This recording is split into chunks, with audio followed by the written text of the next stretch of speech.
wabarakatuh. Perkenalkan, nama saya Divin Nugraha Putra Cakrawinata dengan NIM 22020025. Di sini saya akan mempresentasikan tentang jenis-jenis pengecaran logam untuk memenuhi tugas mata kuliah pengecaran logam. Dosen pengampu Pak Fakih Rozak MT.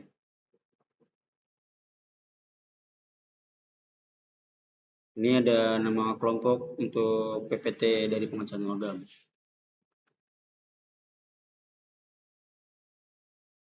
Langsung saja kita masuknya ke yang pertama, yaitu pengecoran pasir atau sand casting. Sejarah. Asal-usul pengecoran pasir terletak pada sejarah yang tercatat sebelumnya. Sejak praktik metalurgi, itu adalah teknik pembentukan logam paling awal dan paling universal. Bukti sejarah menegaskan bahwa pengecoran pasir lazim dilakukan di Mesir sebelum dinasti pertama pada 3150 sebelum Masehi, Mesopotamia, dan Tiongkok kuno. Proses ini jelas berkembang secara independen di wilayah yang berbeda dan tidak terhubung di mana pengerjaan logam dan pemurnian logam mulai dilakukan. Pengertian.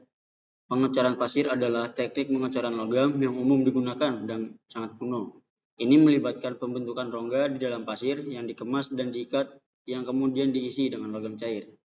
Logam yang dipilih mengeras untuk memproduksi bentuk rongga dengan detail yang halus. Teknik yang paling umum menggunakan sepasang kotak yang berisi pasir untuk membentuk dua sisi rongga. Hal ini juga umum untuk dilakukan pada cekungan terbuka di pasir. Untuk hasil yang rata, teknik ini banyak digunakan untuk produksi skala besar satu kali dalam jumlah kecil dan otomatis. Jenis-jenis cetakan pasir. Yang pertama, cetakan pasir basah. Merupakan cetakan yang banyak digunakan dan paling murah. Kata basah dalam cetakan pasir basah, emper pasir cetak itu masih cukup mengandung air atau lembab.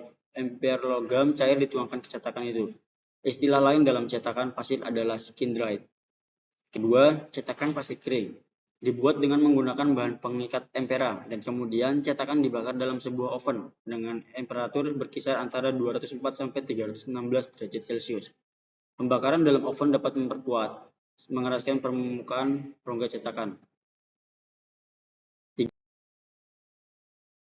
Cetakan kulit kering. Diperoleh dengan mengeringkan permukaan pasir basah dengan kedalaman 1,2 cm sampai dengan 2,5 cm pada permukaan rongga cetakan. Bahan perekat khusus harus ditambahkan pada campuran pasir untuk memperkuat permukaan rongga cetak.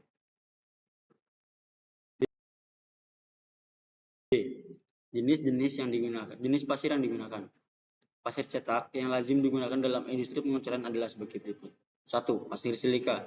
Pasir silika adalah pasir yang didapat dengan cara menghancurkan batuan silika, kemudian disaring untuk mendapatkan ukuran yang diinginkan. 2. Pasir zirkon. Pasir zirkon berasal dari pantai timur Australia yang mempunyai daya tahan api yang sangat efektif untuk mencegah sinter. Sinter sendiri ialah titik temperatur di mana pasir mulai meleleh. Ketiga, pasir olivin. Pasir olivin mempunyai daya hantar panas yang lebih besar dibandingkan pasir silika.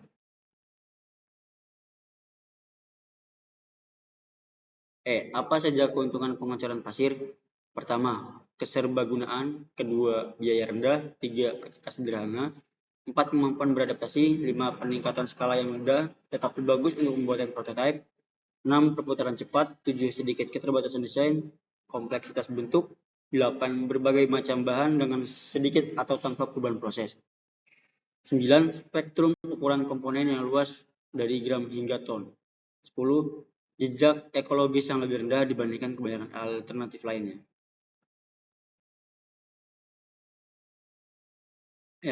Apa saja kerugian pengecoran pasir? Pertama, permukaan akhir tidak bisa terlalu bagus. Kedua, akurasi dimensi dan kemampuan pengulangan dapat bervariasi. 3, limbah pasir yang terkontaminasi merupakan masalah pembuangan. 4, pola dapat menurun sehingga seiring dengan skala produksi. 5, laju pendingin tidak terkendali sehingga seringkali terdapat variabilitas anisotropi struktur mikro. 6, inti pasir yang rumit. Untuk ruang internal mungkin sulit ditangani. 7, produksi non-otomatis membutuhkan tenaga kerja terampil. 8, pembuatan produksi otomatis memerlukan biaya sedang hingga tinggi. 9, Beberapa proses menawarkan penggunaan kembali pasir yang rendah dan kesulitan dalam memulihkan kondisi pasir.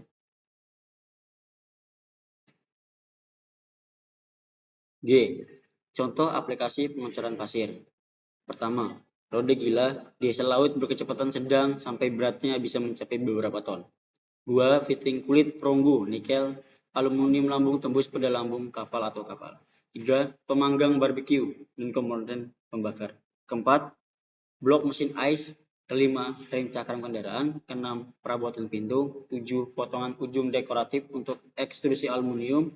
8. Alat yang digunakan pada mesin berat dan ladang minyak. 9. Perhiasan dari berbagai logam mulia dan umum.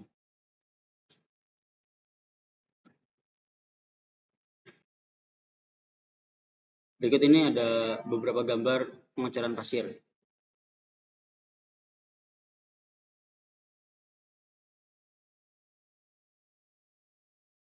Yang kedua, pengecoran investasi atau investment casting. Sejarah pengecoran investasi telah digunakan dalam berbagai bentuk selama 5.000 tahun terakhir. Dalam bentuknya, yang paling awal, lilin lebah digunakan untuk pola yang diperlukan untuk proses pengecoran.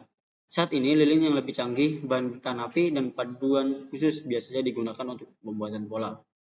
Pengecoran investasi dihargai karena kemampuannya untuk menghasilkan komponen dengan akurasi, pengulangan, keserbagunaan, dan integritas dalam berbagai lokam dan paduan kinerja tinggi. B. Pengertian.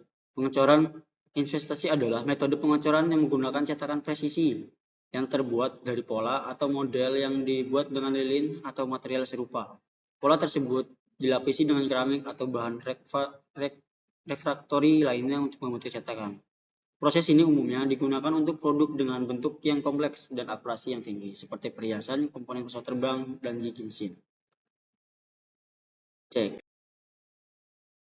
Kelebihan pengecoran investasi. Pertama, menghasilkan permukaan produk cor yang sangat baik, halus dan tanpa parting line, garis pemisah.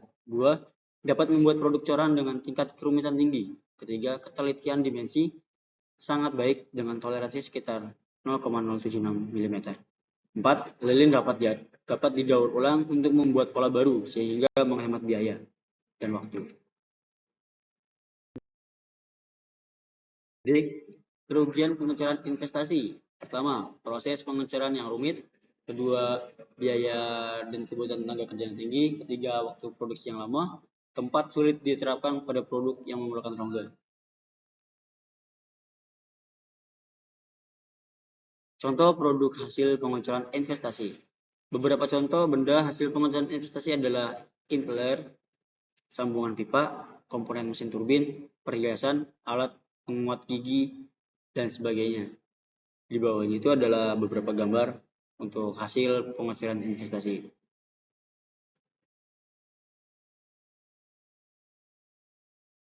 Tiga, pengecoran tekan atau die casting. Sejarah. Proses pengecoran tekan pertama kali diperkenalkan oleh seorang penemu asal Amerika Serikat bernama Otto MWR pada tahun 1896. Ia mematenkan proses yang dicabut sehingga hot chamber die casting. Dalam proses ini, logam cair diletakkan dalam sebuah ruang panas dan ditekan ke dalam cetakan dengan menggunakan tekanan. Pengertian. Pengecoran tekan die casting adalah proses manufaktur di mana logam cair dituangkan ke dalam cetakan yang telah dibentuk dengan presisi tinggi dan kemudian didinginkan untuk menghasilkan komponen atau produk dengan bentuk dan ukuran yang sesuai. Proses ini menggunakan tekanan tinggi untuk memaksa logam cair mengisi cetakan dengan cepat dan merata, sehingga menghasilkan produk dengan detail yang halus dan toleransi dimensi yang ketat. Berikut jenis-jenis pengecoran tekanan. Yang pertama ada pengecoran tekanan tinggi, high pressure die casting. Dalam metode ini, logam cair dipaksa masuk ke dalam cetakan dengan tekanan tinggi, biasanya antara 10 hingga 175 MPa. Menghasilkan produk tekanan detail yang sangat baik dan dimensi yang presisi. Biasanya digunakan untuk produksi massal komponen logam yang kecil hingga sedang, seperti bagian otomotif atau elektronik. 2. Pengecoran tekanan rendah, low pressure die casting. Metode ini menggunakan tekanan rendah, biasanya antara 0,2 hingga 0,9 MPa, untuk mendorong logam cair ke dalam cetakan. Biasanya digunakan untuk komponen yang lebih besar dan lebih berat seperti bagian struktur mesin atau komponen industri. 3. Pengajaran tekanan ekstrusi, pressure extrusion casting. Dalam proses ini, logam cair ditekan melalui cetakan berbentuk tertentu untuk membentuk produk dengan profil yang panjang dan seragam. Biasanya digunakan untuk membuat komponen seperti profil logam, panjang, dan pipa. Kelebihan dan kekurangan pengecaran tekan. Kelebihan pengecaran tekanan. Pertama, presisi dan akurasi tinggi. Kedua, kualitas permukaan yang baik. Ketiga, efisiensi produk. Keempat, kekuatan dan daya tahan. Kelima, fleksibilitas desain. Mungkin itu presentasi dari saya untuk materi tentang pengecaran logam. Kurang lebihnya mohon maaf. Wassalamualaikum warahmatullahi wabarakatuh.